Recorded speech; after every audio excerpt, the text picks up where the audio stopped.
ভুয়ো ভোটে এবার আরো কড়া কমিশন। এবার ভোটে কারচুপি দেখলেই সরাসরি গ্রেফতারের নির্দেশ। আগে ভুয়ো ভোট দিতে দেখলে সেই ব্যক্তিকে সরিয়ে দেওয়া হতো।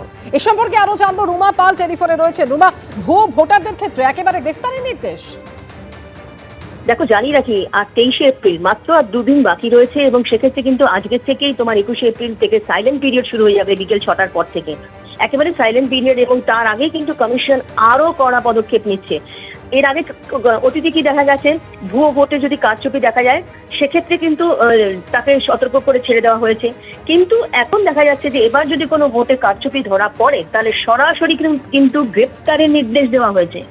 যেই ভোটে কারচুপি করবে তার ক্ষেত্রে কিন্তু গ্রেপ্তারি নির্দেশ দেওয়া হয়েছে নির্বাচন কমিশনের তরফ থেকে এবং অভিযোগ প্রমাণ হলে 6 মাসের জেল পর্যন্ত হতে পারে, এমনটাই কিন্তু কমিশন জানাচ্ছে। অর্থাৎ বুঝতে পারছো যে 23শে এপ্রিলের আগে, একদম প্রথম দফা নির্বাচনের আগে কিন্তু নির্বাচন কমিশনের কিন্তু আরো কড়া দাওয়াই আসছে। একদম স্ট্র্যাটেজি নিয়েই কিন্তু নির্বাচন কমিশন চলছে, যেখানে কিন্তু একাধিক যে গুরুত্বপূর্ণ তারা পদক্ষেপ নিচ্ছে এবং তার সঙ্গে সুষ্ঠু অবাধ এবং শান্তিপূর্ণ নির্বাচন করার লক্ষ্যেই কিন্তু এবার ভোটে কারচুপি দেখলে কিন্তু সরাসরি গ্রেপ্তারি নির্দেশ এবং অভিযোগ প্রমাণ হলে 6 মাসের জেল হতে পারে অভিযুক্তের। ধন্যবাদ রুমা। কলকাতা পুলিশের ওসি বদলিতেও লম্বা হাত ছিল জয় কামদারের। ডিসিপি শান্তনু সিনহা বিশ্বাসের সঙ্গে ঘনিষ্ঠ সম্পর্ক, আর সেই সূত্রেই কলকাতার একাধিক থানার ওসির সঙ্গে যোগাযোগ ছিল জয় কামদারের। আদালতে পেশ করা রিপোর্টে এমনই চাঞ্চল্যকর দাবি করল এনফোর্সমেন্ট ডিরেক্টরেট। শুধু তাই নয়, ইডি রিপোর্টে দাবি হাওয়ালার মাধ্যমে বিদেশে কোটি কোটি টাকা পাচারে যুক্ত রয়েছেন কামদার। 4 মাসে জমা পড়েছে 500 কোটি নগদ। রবিবার একই দিনে ইডি অফিসারদের একটা দল পৌঁছে গেছিল বেহালায় সান এন্টারপ্রাইজের ম্যানেজিং ডিরেক্টর জয় এস কামদারের বাড়িতে। আরেকটা দল পৌঁছয় কলকাতা পুলিশের ডেপুটি কমিশনার শান্তনু সিনহা বিশ্বাসের একাধিক ঠিকানায়। কোটি কোটির বেআইনি লেনদেনের অভিযোগে ব্যবসায়ী জয় এস কামদারকে গ্রেফতার করে ইডি। আর কলকাতা পুলিশের ডিসি শান্তনু সিনহা বিশ্বাসের বাড়িতে গভীর রাত অবধি চলে তল্লাশি। কিন্তু এই দুজনের মধ্যে যোগ কি? আদালতে পেশ করা রিপোর্টে ইডি যেসব দাবি করেছে তা চমকে দেওয়ার মতো। কেন্দ্রীয় এজেন্সি আদালতে রিপোর্ট দিয়ে দাবি করেছে কলকাতা পুলিশের ডিসি শান্তনু সিনহা বিশ্বাসের সঙ্গে ঘনিষ্ঠ যোগাযোগের সূত্রে পুলিশে ব্যাপক প্রভাব ছিল ব্যবসায়ী জয় কামদারের। 1 এপ্রিলের তল্লাশিতে জানা যায় জয় এস কামদার নিয়মিত পুলিশ অফিসারদের উপহার পাঠাতেন। ইডির দাবি, অফিসে তল্লাশিতে জয় এস কামদারের এক কর্মীর একটি ডায়েরি বাজেয়াপ্ত হয়, যেখান থেকে অনেক কি উপহার পাঠানোর কথা জানা গেছে। কোর্টে দেওয়া রিপোর্টে ইডির আরও দাবি, বাজেয়াপ্ত ডায়েরি থেকে জানা গেছে শান্তনু স্যারকেও উপহার পাঠানো হয়েছিল। জয় এস কামদার এবং শান্তনু সিনহা বিশ্বাসের ছেলে মনীষ সিনহা বিশ্বাসের হোয়াটসঅ্যাপ চ্যাট থেকেও তা পরিষ্কার, শান্তনু সিনহা বিশ্বাসের মদতে জয় এস কামদার একাধিক বেআইনি কাজে জড়িয়েছিলেন। কোর্টে পেশ করা রিপোর্টে ইডি আরও দাবি করেছে জয় এস কামদারের অফিস থেকে বাজেয়াপ্ত ডিজিটাল ডিভাইস থেকেও অনেক তথ্য মিলেছে। সেখানে শান্তনুদাকে পাঠাতে হবে 18 জানুয়ারি 2024 ফাইল শান্তনু স্যারকে দেওয়া হয়েছে মতো মন্তব্যও ছিল। তদন্তে সামনে এসেছে শান্তনুদাই deputy police commissioner Shantanu Sinha Biswas. কোর্টে পেশ করা রিপোর্টে ইডির আরও দাবি, জয় এস কামদারের ডিজিটাল ডিভাইস থেকে উদ্ধার করা তথ্য খতিয়ে দেখে জানা গেছে রাজ্যের বিভিন্ন থানার ওসি সহ বহু পুলিশ অফিসারের সঙ্গে জয় এস কামদারের যোগাযোগ ছিল। কিন্তু পুলিশ অফিসারের সঙ্গে জয় এস কামদারের চ্যাট থেকে জানা গেছে কলকাতা পুলিশে তার যথেষ্ট প্রভাব ছিল, এমনকি পুলিশ অফিসারদের বদলিতেও তার হাত থাকত। একবার তো জয় এস কামদারকে তার আশীর্বাদের জন্য ধন্যবাদ জানাতে গিয়ে সিঁথি থানার তৎকালীন অতিরিক্ত ওসি লিখেছিলেন, মাই লর্ড। কোর্টে পেশ করা রিপোর্টে ইডির দাবি, হাওয়ালার মাধ্যমে বিদেশে কোটি কোটি টাকা পাচারে যুক্ত জয় কামদার। কোটি কোটি টাকা পাচার করা হয়েছে ইংল্যান্ড, দুবাই ও মালয়েশিয়ায়। 25টি শেল কোম্পানির মাধ্যমে পাচার করা হয়েছে এই বিপুল পরিমাণ টাকা। 4 মাসের মধ্যে শেল কোম্পানিগুলিতে জমা পড়েছে 500 কোটি নগদ। লেনদেনের হিসেব রয়েছে মোট 1100 কোটি টাকার।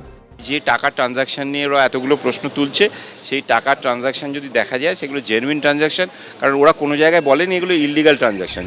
কলকাতা পুলিশের ডিসি শান্তনু সিনহা বিশ্বাস ও তার ছেলেকে সোমবার তলব করে ইডি, যদিও তারা কেউ হাজির হননি। প্রকাশ সিনহা, পার্থপ্রতিম ঘোষ, এবিপি আনন্দ। একদিকে কলকাতা পুলিশের ডিসির ঠিকানায় গভীর রাত অবধি তল্লাশি, অন্যদিকে বেআইনি লেনদেনের অভিযোগে গ্রেপ্তার ব্যবসায়ী। ইডির এই তৎপরতা নিয়ে তোলপাড় ভোটমুখী রাজনীতি। কেন্দ্রীয় এজেন্সির অভিযানকে যখন একদিকে নিশানা করছে তৃণমূল, তখন পাল্টা কটাক্ষ ছুড়ে দিচ্ছে বিজেপি। আমার যে সিকিউরিটি দেখে তার বাড়িও সকাল থেকে রেড করছেন। একটা সাধারণ সাব ইন্সপেক্টর মমতা ব্যানার্জির আশীর্বাদে এত কোটি টাকার মালিক হতে পারে, শান্তনু সিনহাকে না দেখলে বোঝা যেত না। একদিকে কলকাতা পুলিশের ডিসি শান্তনু সিনহা বিশ্বাসের ঠিকানায় গভীর রাত অবধি তল্লাশি, অন্যদিকে বেআইনি লেনদেনের অভিযোগে ব্যবসায়ী জয় এস কামদারকে গ্রেপ্তার। ভোটের মুখে তৎপর ইডি, আর তা নিয়ে তোলপাড় ভোটমুখী রাজনীতি। রবিবার সকাল থেকে গভীর রাত প্রায় 21 ঘন্টা ধরে বালিগঞ্জে কলকাতা পুলিশের ডেপুটি কমিশনার শান্তনু সিনহা বিশ্বাসের বাড়িতে তল্লাশি অভিযান চালায় ইডি। সোমবারও শান্তনু সিনহা বিশ্বাস ও তার ছেলেকে তলব করা হয়। एक मेयर साब इंस्पेक्टर, कितना रुपया उनका तनख्वाह है, सब ममता बनर्जी और टीएमसी का जो तोलाबाजी सिंडिकेट है, तोलाबाजी सिंडिकेट का रुपया है। उनको हिरासत में लेकर इंटरोगेशन करना चाहिए। আমি 5টা নাম করছি, তাদের কাছে কেন এখনো অবধি সমন গেল না? তাদের তদন্তর কি অবস্থা? শুভেন্দু অধিকারীর বিরুদ্ধে যে তদন্ত হচ্ছিল সেটা থেমে গেছে কেন? অশোক চৌহানের বিরুদ্ধে, প্রফুল প্যাটেলের বিরুদ্ধে কেন তদন্ত বন্ধ? পঙ্কজা মুন্ডের বিরুদ্ধে কেন তদন্ত বন্ধ? ও তারা তো বিজেপি করেন বা বিজেপির সঙ্গে সহযোগী সরকার গঠন, ভুলে গেছিলাম। রবিবার বেহালায় সান এন্টারপ্রাইজের ম্যানেজিং ডিরেক্টর জয় এস কামদারের বাড়িতেও অভিযান চালায় ইডি। বিকেলে তাকে গ্রেপ্তার করে কেন্দ্রীয় এজেন্সি। ধৃত ব্যবসায়ীর সঙ্গে কলকাতা পুলিশের ডেপুটি কমিশনার শান্তনু সিনহা বিশ্বাসের ঘনিষ্ঠ সম্পর্ক নিয়ে ইডির তরফে আদালতে পেশ করা রিপোর্টে চাঞ্চল্যকর দাবি করেছে ইডি। তৃণমূল কংগ্রেস একটা প্রমোটারি রাজের ব্যবসা শুরু করেছিল, একটা সিন্ডিকেট তৈরি করেছিল প্রমোটার, তৃণমূল কংগ্রেসের নেতা এবং তার সাথে সাথে পুলিশ আধিকারিকরা।